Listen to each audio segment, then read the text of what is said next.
Tumeacha kila kitu majumbani kwetu, tupo ardhi ya ugenini, wengine rozari shingoni, wengine tasbihi mikononi, na wengine misalaba mfukoni. Bado tuna imani, wakikuhitaji watakutafuta. Nani kasema? Gazeti limeandika. By the way, mimi naitwa Saidi Tuntu na hii ni VAR, sehemu ambayo utapata kusikia habari nyingi na nyeti za kimichezo. Kwa wakati huu, kwa muda huu, niko na Shisco Jeyara wa kumuita Shomvi. Bwana Shomvi, uko sawa sawa? Niko sawa sawa Saidi. Mambo mazuri? Mambo bulbus, Manake yuko upande wako? sisi tupo vizuri. Gem News TV wenyewe wanasema jambo la kwanza ni uhai. Ukishakuwa na uhai, uko na afya tele tele, umeamka burudani kabisa. Kwa nini tusimshukuru Muumba? Hilo ni jambo la msingi, kwa sababu ni wajibu wa kila mtu unapoamka salama na afya njema ni kumshukuru sana Mwenyezi Mungu.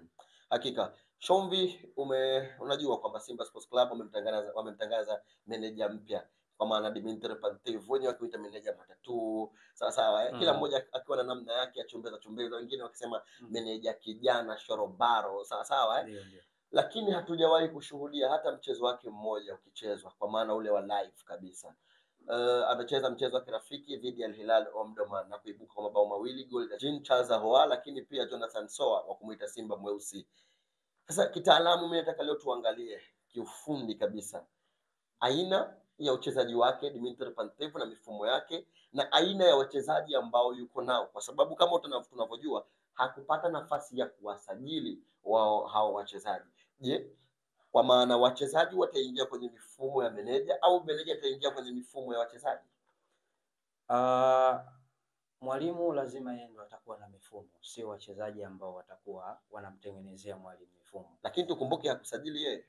Hilo sio tatizo kwa mwalimu yoyote ambaye anapoingia katika timu, kwa sababu timu ina wachezaji wengi, ukiachilia mbali ambao wale wamesajiliwa ndani ya kikosi hicho katika msimu huu. Ndiyo. Lakini kuna wachezaji ambao tayari walikuwepo, lakini kuna wachezaji wengi ambao wana uzoefu. Ndani ya kikosi cha Simba zimefanyika sajili nyingi za wachezaji wa ndani na wachezaji wa nje. Tumeona msimu huu peke yake wameingiza wachezaji takriban 8 ambao wamewasajili katika dirisha kubwa. Rushen De Lok kutokea Mamelodi Sundowns. Ndio. Neo Maema kutokea Mamelodi naye ameongezwa katika kikosi hicho. Suleiman Mwalimu kutokea Wydad Athletic Club. Hakika. Ameingia mtu kama Alassane Maodo Kante kutokea CA Bizatin ya pale Tunisia. Ameingia mtu kama Nabi Kamala ndani ya kikosi cha Simba Sport Club. Lakini si hivyo tu, wachezaji wa ndani ambao wameongeza wachezaji ambao walikuwepo katika ligi yetu msimu uliomalizika. Ndio. Wameongeza Antonio Mligo kutokea kule Namungo Football Club. Kwa hiyo unaona sajili ambazo wamezifanya ndani ya Simba ni sajili ambazo kwanza wachezaji wengi waliochukua tayari wana experience. Wachezaji ambao tayari ni very very matured. Wachezaji ambao wameshakomaa katika soka. Wachezaji wengi wana takriban misimu 2 mpaka 3 tangia rasmi walipopandishwa katika timu za wakubwa. Ukimtazama mtu kama Rushen De Lok, Neo Maema ni wachezaji ambao wameshiriki kwa muda mrefu michuano ya kimataifa, ligi ya mabingwa barani Afrika wamecheza. Kwa hiyo wachezaji walikuwepo ndani tu ya kikosi cha Simba ni very talented. Ukiachilia tu very talented, ni very matured. Wachezaji ambao wamekomaa, wanaifahamu michuano ya bara la Afrika effectively ipasavyo. Kwa hiyo mwalimu Dimitri Pantev kuja kwake ndani ya kikosi cha Simba, kwanza lazima ataingiza mifumo yake ambayo itahakikisha anakwenda kuisaidia timu yake mpya kama manager wa kikosi cha Simba Sport Club. Tunafahamu ni mwalimu ambaye mpaka sasa ana uzoefu mkubwa katika bara la Afrika, hasa katika michuano ya ndani ya ligi husika ambayo anashiriki. Amewahi kupita katika nchi ya Cameroon, amewahi kupita katika nchi ya Botswana akiwa na kikosi cha Gaborone United ambao Simba walivutiwa naye zaidi pale walipocheza na Gaborone United. Tukirejea katika mifumo ambayo anaitumia mwalimu Dimitri Pantev, ni mwalimu ambaye anaonekana ni muumini mkubwa sana wa soka la kuweka chini. Si yule mwalimu ambaye anacheza direct football, hapana. Anaenjoy zaidi wa timu yake inapocheza total football, mpira wa kumiliki, lakini tu sio kumiliki. Mpira unamiliki lakini unaondoka katika eneo lako kwa pasi nyingi ambazo kwa haraka. Ndio mwalimu ambaye amedhihirika na mfumo huo tangia tuliposhuhudia michezo miwili ya Gaborone United dhidi ya Simba Sport Club, kwa sababu ndio michezo ambayo watu wengi tumebahatika kumuona mwalimu Dimitri Pantev akiwa na falsafa zake. Mtazame anapotokea katika eneo lake la ulinzi, zinapigwa pasi chache ambazo zinakuwa wachezaji wanaondoka kwa haraka sana, lakini wanapofika katika eneo la katikati alikuwa na viungo very creative, viungo ambao ni very wabunifu sana wanapocheza katika eneo hilo. Lakini ukija katika kikosi cha Simba ambacho ndio wamempa mkataba kwa sasa hivi, ana viungo ambao wanaweza kumpa kile ambacho alichokuwa anakipata katika timu ambazo alizopita. Tumeona ndani ya Gaborone United alikuwa na viungo katikati ambao wana utulivu mkubwa sana, viungo ambao wana skills, wana energy, viungo ambao wana ubunifu wa kutosha wanapokuwa katika eneo la katikati. Lakini ndani ya kikosi cha Simba tunaona kuna mtu kama Alassane Maodo Kante, ni kiungo ambaye tayari ameshaonesha ni kiungo ambaye mtulivu, kiungo asiyekuwa na papara, kiungo ambaye ana creativity, anajua hapa nifanye nini kwa ajili ya maslahi ya timu yangu. Lakini si hivyo tu, Maodo Alassane Kante, kitu ambacho kitachomfanya kuendana zaidi na mfumo wa mwalimu Dimitri Pantev ni ile staili yake ya kuwa na jicho. Anatazama katika nafasi ambazo wachezaji wenzie wanakimbia, na ukiwa na kiungo ambaye mwenye jicho la kuangalia nani katanua kushoto, nani katanua kulia, sehemu gani katika eneo la katikati kuna mashimo, naweza nikapenetrate pass na ikawa na matokeo mazuri, hiyo ni faida. Na mwalimu Dimitri Pantev, unaona katika kikosi cha Gaborone alikuwa na wachezaji hao ambao walikuwa na penetrate. Kwa bahati mbaya ukipata marejeo mazuri ya mchezo wa Gaborone United dhidi ya Simba, utaona hichi ambacho ninachokwambia. Walikuwa na viungo ambao very creative, wana ubunifu wa kutosha. Ni wachezaji ambao unaona kabisa wanajua kupiga katika mashimo, na hii ni inaendana na mifumo ya mwalimu, kwa sababu kila mwalimu anapokuja katika timu huwa ana falsafa zake ambazo anaziingiza. Anahitaji viungo wa namna gani, anahitaji mabeki wa namna gani, anahitaji washambuliaji wa namna gani. Hilo ni sehemu ya kwanza ambayo mwalimu Dimitri Pantev huwa anaipenda katika michezo miwili ambayo tulitazama. Anapenda viungo wa design ya Alassane Maodo Kante, kiungo ambaye mwenye utulivu, kiungo mwenye jicho la kupiga pasi katika mashimo ambayo anaweza kuwafanya mafullback ama mawinga kupata nafasi ya kukimbia nyuma ya migongo ya timu pinzani. Lakini ukitazama mfumo wake alivyokuwa Gaborone, na hii italeta faida ndani ya kikosi cha Simba, kuwepo na mabeki watulivu ambao wana uwezo mkubwa wa kuanzisha mashambulizi kutokea nyuma. Ndani ya kikosi cha Simba kuna mtu kama Rushen De Reuck, mchezaji ambaye ana utulivu wa kutosha sana, mchezaji ambaye amepoa, haijalishi anashambuliwa au anashambulia, si yule mchezaji mwenye haraka. Na siku za karibuni tumemwona mtu Shamo Karabwa ameanza kubadilika, si yule Shamo msimu ulioisha kwamba akaina mali, hapana. Utulivu umeanza kupatikana, manake ameclick haraka juu ya hili, ameclick haraka. Na kwa hiyo kuja kwa mwalimu Dimitri Pantev na mifumo yake ya kupenda kucheza soka kuanzia nyuma akiwa na walinzi ambao wenye utulivu mzuri ni sehemu sahihi kwa Simba Sport Club, na kitu ambacho anakuja anakutana na walinzi tayari ambao kwanza wana experience ya michuano mikubwa barani Afrika. Rushen De Reuck amecheza Mamelodi kwa muda mrefu, amecheza takriban misimu 4 mpaka 5 ya ligi ya mabingwa barani Afrika. Ndio tayari ana uzoefu. Shamo Karabwa msimu uliomalizika ni beki ambaye amecheza hadi mchezo wa finali, tayari ana experience. Lakini si hivyo tu, wana utulivu wa namna yake. Kwa hiyo mwalimu Dimitri Pantev, kulingana na mfumo wake wa kupenda wachezaji ambao wenye utulivu katika eneo la nyuma, hii inakwenda kuwa faida nyingine ndani ya kikosi cha Simba. Lakini ameonekana ni muumini wa kuwaruhusu mabeki wake watembee katika yale maeneo ya pembeni. Ndio Simba wachezaji hao hapo, Shomari Kapombe fullback ambaye anaongoza zaidi kutembea katika ile chaki ili kwenda kuisupport timu yake inaposhambulia. Antonio Mligo tunaona si mchezaji ambaye muda mwingi sana anasema anabaki nyuma, hapana. Ana nishati ya kutosha, ana energy ya kutosha ya kwenda mbele na kurudi nyuma. Na mwalimu Dimitri Pantev ni miongoni mwa walimu ambao wana waumini wa staili ya mabeki wa design hii ya kina Shomari Kapombe, wakina Antonio Mligo, kuwaruhusu na mabeki wake wa pembeni kusogea juu. Lakini katika mfumo wake anaopenda kucheza wa 4-2-3-1 ndio mfumo ambao anaotumia Simba Sport Club katika timu yao. Viungo wawili wa kukaba, hakuna doubt ambayo mtu afahamu uwezo wa Yusufu Ali Kagoma ndani ya kikosi hicho, mchezaji ambaye very solid, mchezaji ambaye ni mgumu sana na ana uwezo wa kukaba, yani anapofika katika mpira sharti ama umwachie mpira ama ujiache wewe mwenyewe katika hiyo sehemu. Na anakwenda mwalimu Dimitri Pantev ni muumini wa hiko kitu. Ukitazama mchezo wa Gaborone, narejea tena kwa sababu ndio tulimuona zaidi, ni muumini wa namna gani kiungo wake wa chini ambaye ni kama deep ni playmaker ambaye anacheza katika eneo la chini hapa.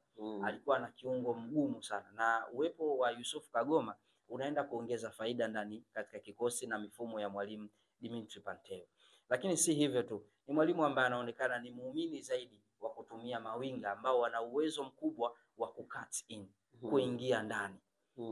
Tumeona kikosi cha Gaborone mipira mingi kishatoka katika eneo la katikati ilikuwa inasambazwa kuelekea katika maeneo ya pembeni. Ndani ya kikosi cha Simba wana wachezaji wengi sana ambao wanaweza kucheza kwa namna hiyo. Eli Mpanzu ana uwezo wa kukimbia pembeni na kukati kuingia ndani. Kibu Dennis ana uwezo huo wa kukati kukimbia pembeni na kisha kuingia ndani. Lakini si hivyo tu, anaye Joshua Mutale Budo ana uwezo huo. Lakini winga mwingine ambaye bado tujabahatika kumshuhudia akicheza katika ligi yetu, japokuwa tumeambiwa kwamba tayari mwezi huu anaweza akawa tayari kukitumikia kikosi cha Simba, Mohamed Bajaber. Naye ana uwezo wa kutokea pembeni na kuingia ndani na kusababisha Mkenya na kusababisha madhara ndani ya kikosi, ndani ya timu pinzani. Kwa hiyo unaona kabisa wachezaji ambao waliokuwepo ndani ya kikosi cha Simba na mifumo ya mwalimu Dimitri Pantev inaendana moja kwa moja. Mifumo ya mwalimu inaakisi na wachezaji ambao waliokuwepo katika kikosi cha Simba. Lakini vile vile katika huo mfumo wake wa 4-2-3-1, viungo washambuliaji wale watu watatu wanaokaa nyuma ya mshambuliaji, ana wachezaji ambao wana uwezo mkubwa sana. Jean Charles Ahoua, kila mtu anafahamu ni top scorer, mfungaji bora wa msimu uliomalizika akiwa na magoli 16. Lakini si hivyo tu, ameanza vizuri katika msimu huu akiwa tayari ameshafunga goli moja katika ligi ya mabingwa, amefunga katika mchezo wa ligi kuu, lakini vile vile ana assist, usaidizi wa kupatikana kwa bao. Kwa hiyo unaona kabisa na wachezaji ambao wanaendana na kile ambacho mwalimu anakihitaji katika mfumo wake. Na mchezo wa juzi ambao haukuoneshwa, tukubahatika kuona moja kwa moja dhidi ya Al Hilal Omdurman kutokea pale Sudan. Hii mchezo ya Ahoua alifunga katika mchezo huu. Unaona kabisa kwamba majukumu ambayo anakwenda kuwapa wachezaji wake katika mchezo husika tayari wameshaanza kuyazoea taratibu. Lakini anapenda kusimama na mshambuliaji mmoja. Ndani ya kikosi cha Simba kuna wachezaji very top class player, wachezaji ambao wana daraja kubwa sana ndani ya kikosi hicho. Jonathan Soa, hakuna mtu ambaye anafahamu ubora wake. Msimu uliomalizika mechi 15 goli 13 ndani ya ligi kuu ya NBC. Ana uzoefu wa kutosha katika ligi kuu ya NBC. Lakini si hivyo tu, Suleiman Mwalimu, mchezaji ambaye ametoka kucheza kombe la dunia kwa virabu akiwa na kikosi cha Wydad Athletic Club kutokea pale Morocco, ana uzoefu mkubwa na amewahi kushiriki ligi kuu ya Tanzania bara akiwa amecheza takriban michezo 10 na kufunga goli 8. Kwa unaona kabisa ana wachezaji ambao tayari wanajua namna gani ya kwenda kutumia nafasi. Lakini tusimsahau mtu kama Mukwala, Steven Dese Mukwala, goli 13 msimu uliomalizika. Na mwalimu Dimitri Pantev, staili yake ya uchezaji anapenda kuwa na striker mmoja. Kwa hiyo select inategemea na yeye mwenyewe. Atachagua aanze na Jonathan Soa, aanze na Suleiman Mwalimu ama Dese Steven Mukwala ndani ya kikosi cha Simba. Na wachezaji hao wote wanakuwa na hatari. Tunajua hatari ya Mukwala anapokuwa katika eneo la kushambulia. Tunafahamu ubora wa Jonathan Soa ndani ya kikosi hicho. Suleiman Mwalimu michezo miwili tayari ameshatia kambani goli moja. Jonathan Soa michezo miwili ameshatia goli moja kambani ndani ya ligi kuu ya NBC. Kwa hiyo kwa falsafa hii ya mwalimu Dimitri Pantev ndani ya kikosi cha Simba, unaona kabisa mfumo wake tayari umesha click ndani ya kikosi hicho. Kinachosubiriwa ni implementation, utekelezaji kwa wachezaji. Wachezaji wao ndio either wambebe mwalimu ama wamuangushe. Lakini kwa mfumo aliyokuwa nao mwalimu ni moja kwa moja umesha tayari, kwa sababu Simba ni sehemu ya mfumo wao, lakini mwalimu ni kile kitu ambacho anachokiamini kila siku kwamba mimi kwa mfumo huu ndio mfumo ambao utakwenda kunipa matokeo. Si hivyo tu, mwalimu ameonekana ni muumini mzuri wa kupenda kucheza. Tucheze, tusiwe na haraka kubwa ya kufika golini, lakini tunakubembeleza huku tunakusoma kwamba namna gani tunaweza tukakufungua pembeni, tukakufungua kushoto, tukakufungua kulia. Unambembeleza mtoto atengeneza mazingira ya kulala. Kwa hiyo mwalimu ni muumini wa iko kitu, na ndani ya Simba hiyo ni sehemu ya maisha yao. Washabiki wa Simba wamewahi wamepita misimu 4 pasi na kubeba ubingwa, lakini miongoni mwa vitu ambavyo vinawapa faraja ni staili ya uchezaji wao. Yani mashabiki wa Simba, viongozi na wachezaji wa Simba wanaenjoy kucheza mpira sambusa, mpira shawarma, mpira biriani, na mwalimu Dimitri Pantev ana uwezo huo kwamba timu yangu napenda icheze. Kwa hiyo unaona kabisa ni watu wawili ambao wanaenda kutengeneza bondi ambayo itakuwa hatari sana katika ligi kuu ya NBC. Mwalimu muumini wa kucheza, timu ni waumini wa kucheza. Kwa hiyo kama kila mmoja ataingia kwenye mfumo wa mwenzie, unaona Simba ya hatari ambayo inaenda kutengenezwa chini ya mwalimu Dimitri Pantev. Unanikumbusha kitu kimoja, wakati kocha Dimitri Pantev au meneja anafika pale, kuna picha ambayo ilizagaa kweli kweli, kwa maana ilisambaa akiwa yeye na Matola. Matola akionyesha kidole hivi.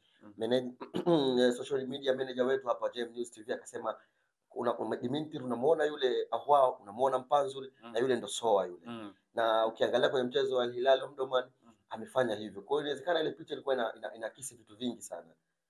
Kwa sababu mwalimu Suleiman Matola anafahamu vizuri wachezaji kuliko anavyofahamu Dimitri Pantev. Ni msimu wake wa 5 au wa 4 ndani ya kikosi cha Simba kama sijakosea. Ndio.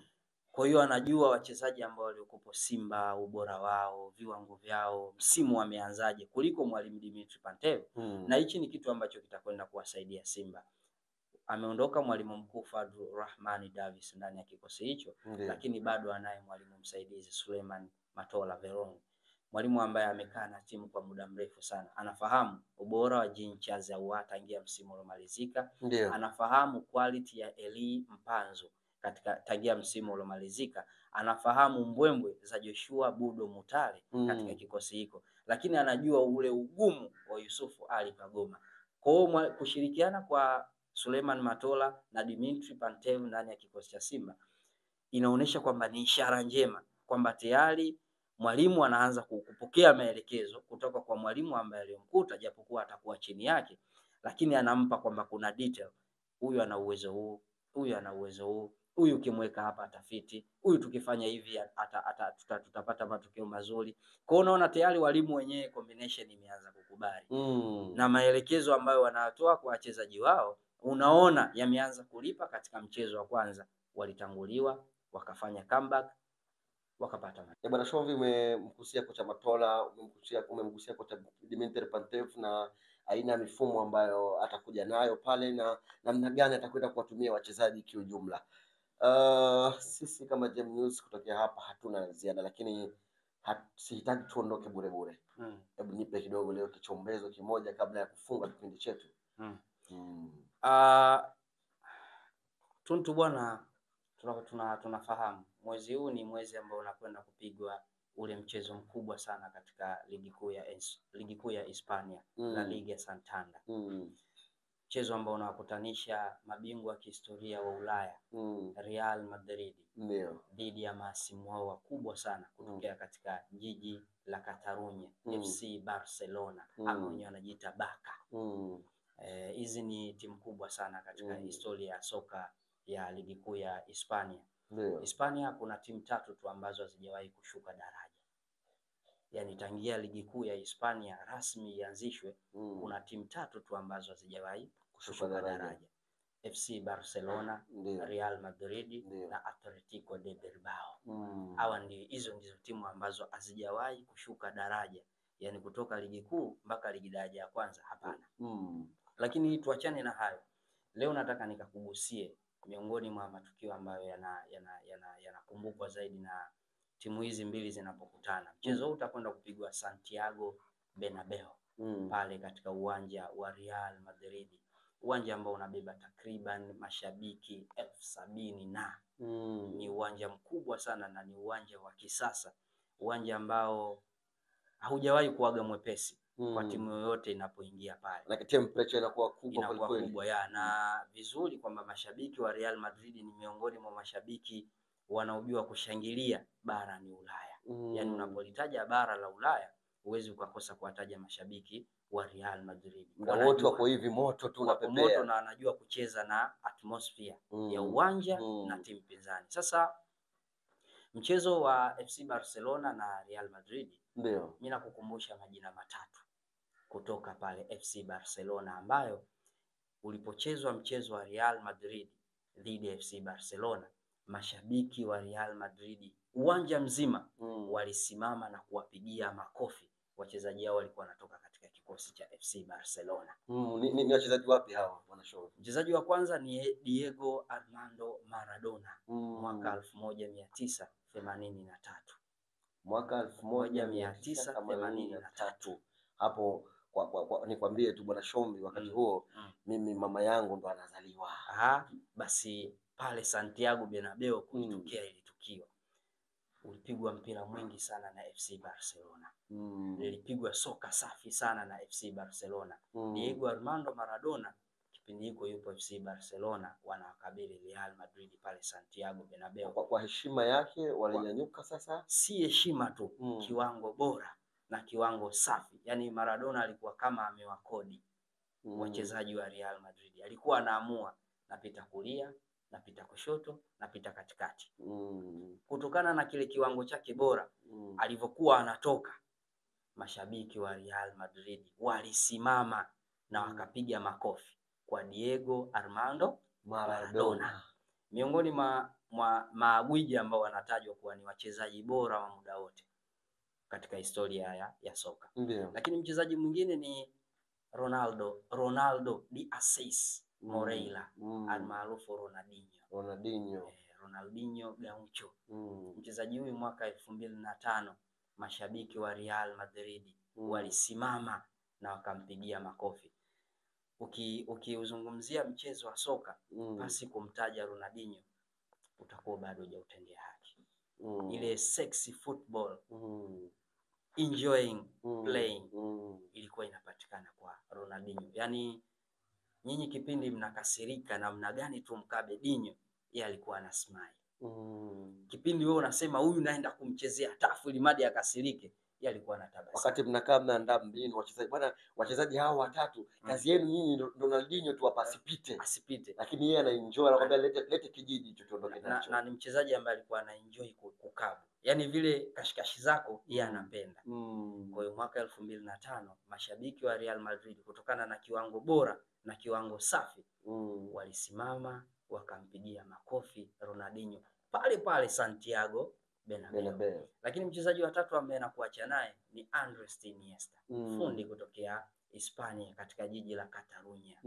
Kutokea La Masia.